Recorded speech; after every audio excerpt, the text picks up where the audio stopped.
Next, it's my honors to invite our Secretary General, Mr. Lim Tin, to give a speech. Mr. Lim, please.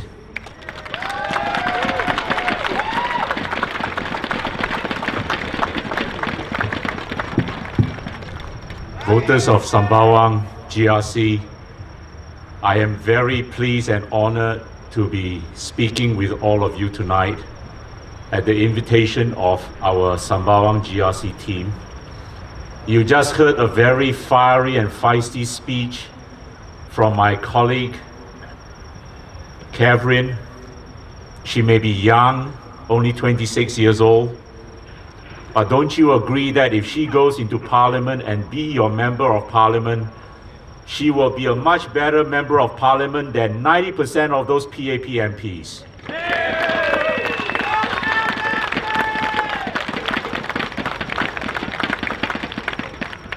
You know those PAP MPs?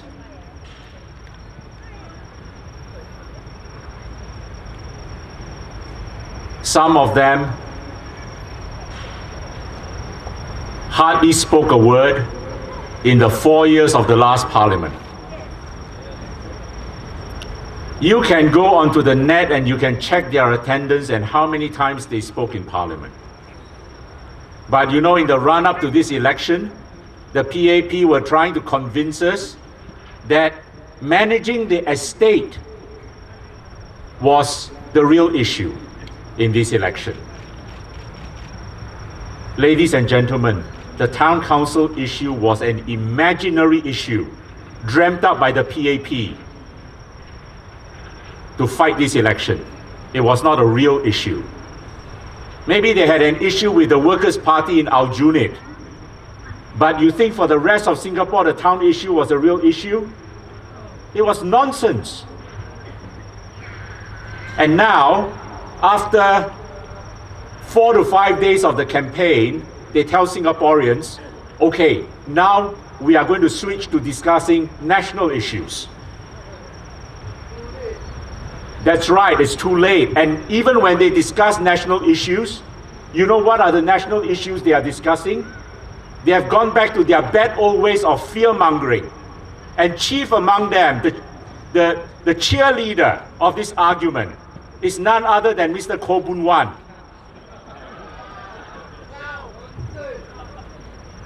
And you know what is their other main theme now?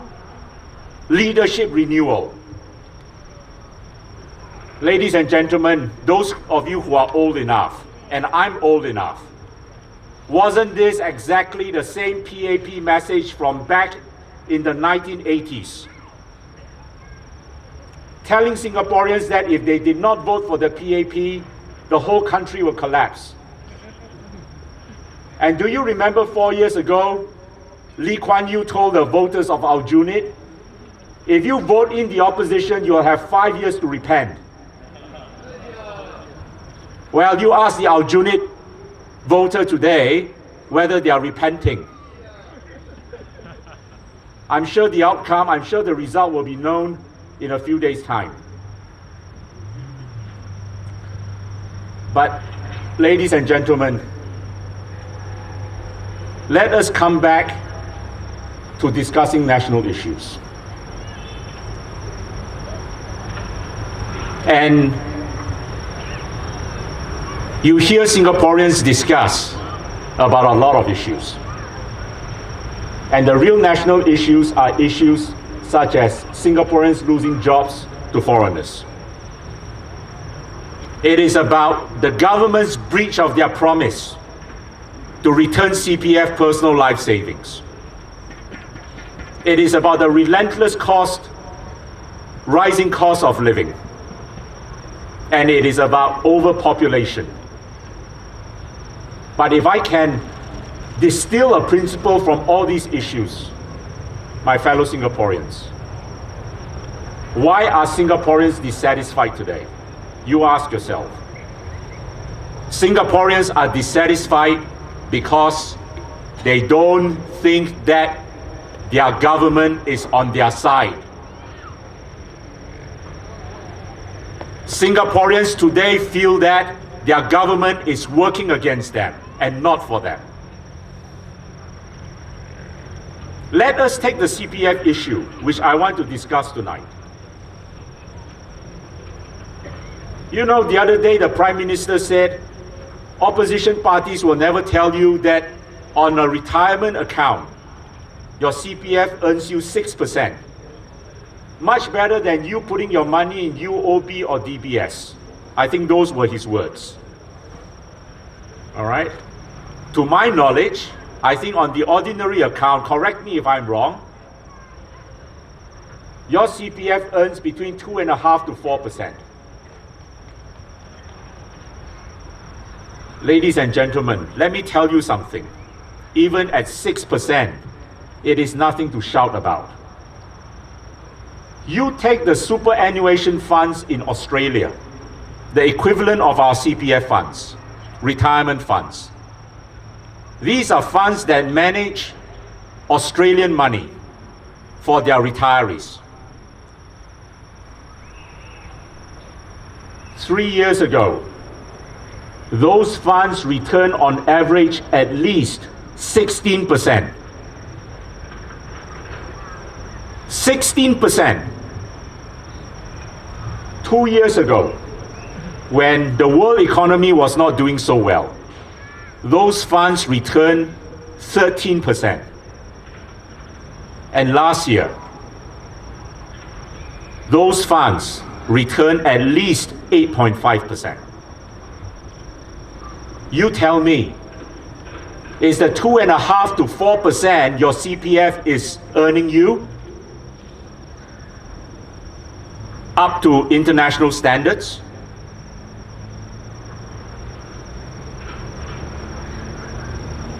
And you know, when Singaporeans query the government why their CPF is earning so little money, you know, the government tells you, oh, they give you a risk and reward explanation. We take risk in investing the money, so we can't give you all the profits. Well, why is then the Australian funds able to return the Australians 17%? And last year, in March this year, Temasek reported 19% profits. And we know that Temasek and the GICs make use of Singaporean CPF money to invest. So why is the government not giving people a higher return on the CPF?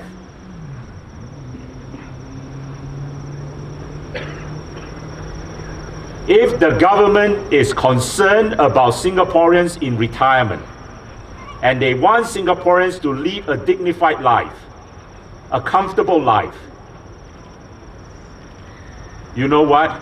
They should be returning you at least 15% on the CPF. But they are not. There is no accountability. There is no accountability as to how your CPF money is used. There is no accountability as to what returns your CPF gets them on their investments. Now, shouldn't we Singaporeans be asking for that?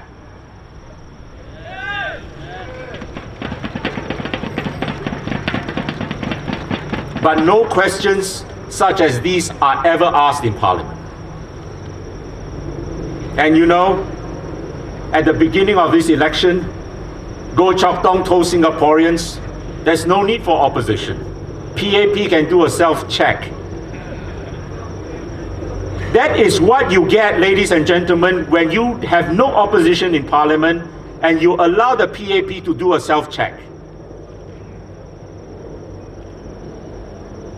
Let's talk about Singaporeans losing jobs to foreigners now. But hold on. Before I go on to that topic, let me just continue with the CPF for a bit. That CPF money is your money. You have every right to demand for the return of that CPF money because it is your money and the government originally promised to return it to you at 55. You know now what is the reason they give for not returning you the money? They say that some people after they get their CPF monies, they go to places like Batam. All right? They squander their money. You know what is the short answer to that?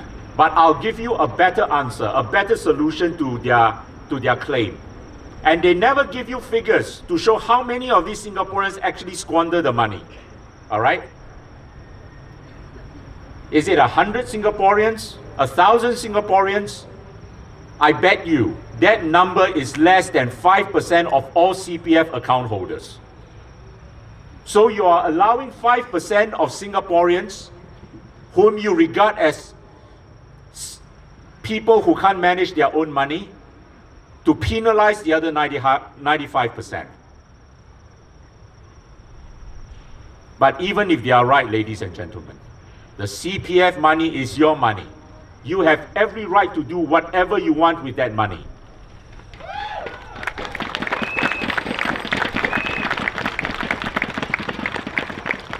You know, today, I was doing a walkabout in Tampines. I'm a candidate for the Tampines GRC. And we visited a Muslim coffee shop in Tampines.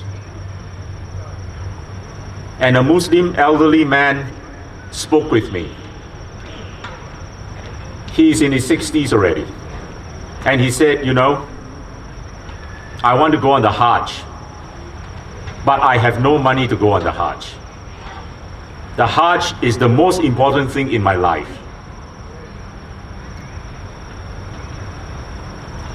So if you return monies to people at 55, they can go on the Hajj. You want to wait till 65 to just return people 20% of their monies? Well, there's always a chance that certain people will not make it to that age. And it's not just Muslim families wishing to go on the Hajj. It is ordinary Singaporeans like you who may need that CPF money maybe to help your children get through university.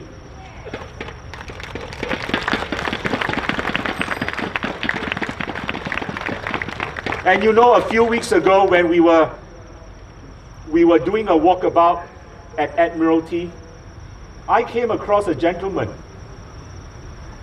who told me this story, that his son was going through university now. He had to give his son $20 every day for his expenses. And even that $20 is a substantial part of the family's disposable income. And he could not understand why our government is spending hundreds of millions of dollars every year subsidizing foreign students to go through our schools and universities, and not helping to relieve the burden on families like his.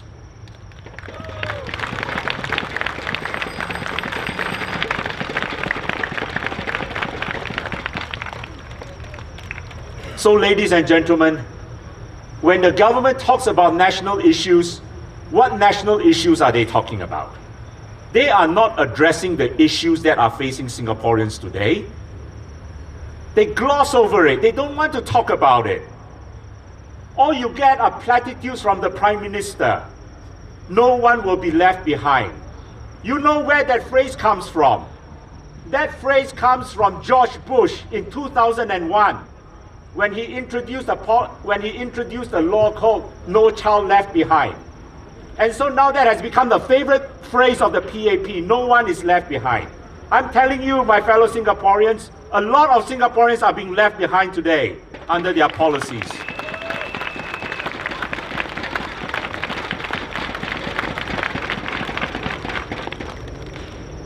We see it everywhere, don't we?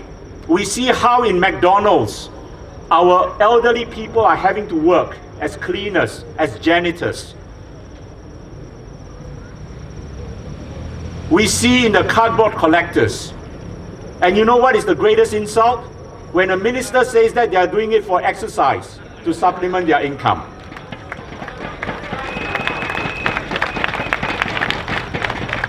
I was telling another rally the other night, you know, even these cardboard collectors have foreign competition.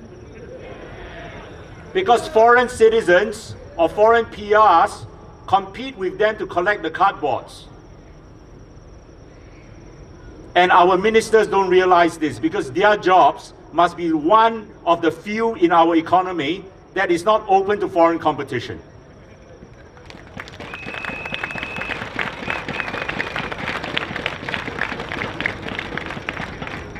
I have only a few minutes left, but I want to say something about Singaporeans losing jobs to foreigners.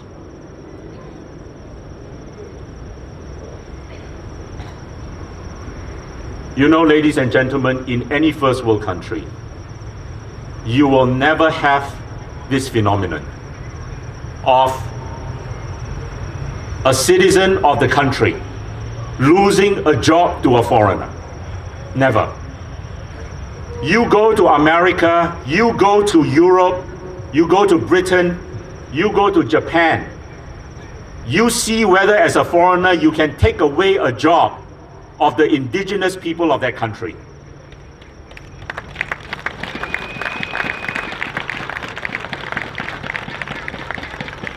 We don't need any complicated explanations from Lim Swee Say or the PAP government.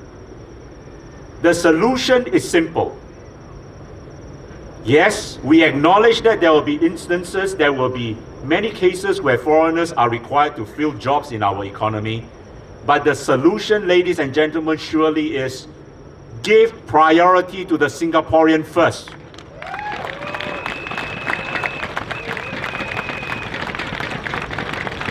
We must have safeguards in place to ensure that for every job, that Singaporean has priority. And only when it cannot be filled by a Singaporean can the employer fill it with a foreigner. And you know, at the live forum on nomination day, which I took part in, I asked the PAP representatives this question. When they were giving all sorts of reasons for their labor policies. There was this fair, that fair, you know. I don't want to know all the details. I just wanted from them a simple answer. What safeguards have you got in place for that Singaporean?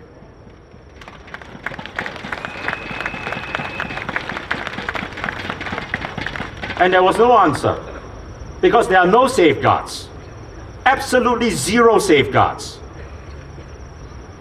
All right, you may say, you know, you have to advertise for 2 weeks, all right, before you can get a foreigner. Employers are running rings around that, all right? Which is why I say this government at the end of the day does not care about the person, does not care about the people. It cares about profits.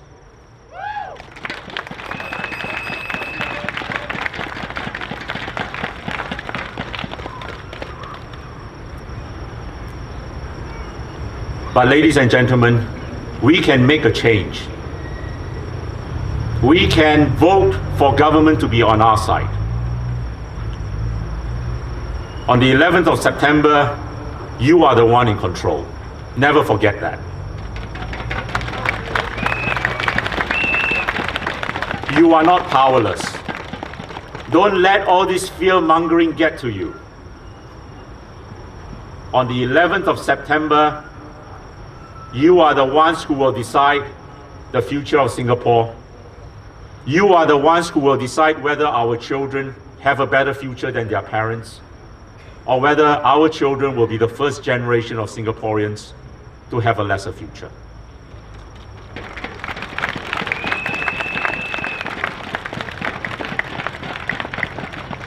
I do not think that we want our children to grow up in a country where they fear that the first priority of a job will go to a foreigner. We do not want them to grow up in a country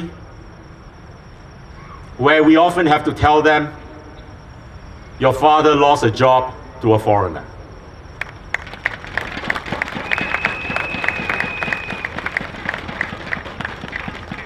We expect our young man who reach 18 to serve our country for 2 years.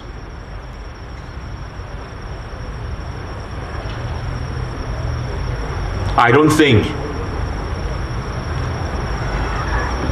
even after serving those 2 years, they can serve Singapore with pride if they know that we have a government, we have elected representatives of parliament who are not treating them fairly. Thank you very much. Thank you and good night. Thank you.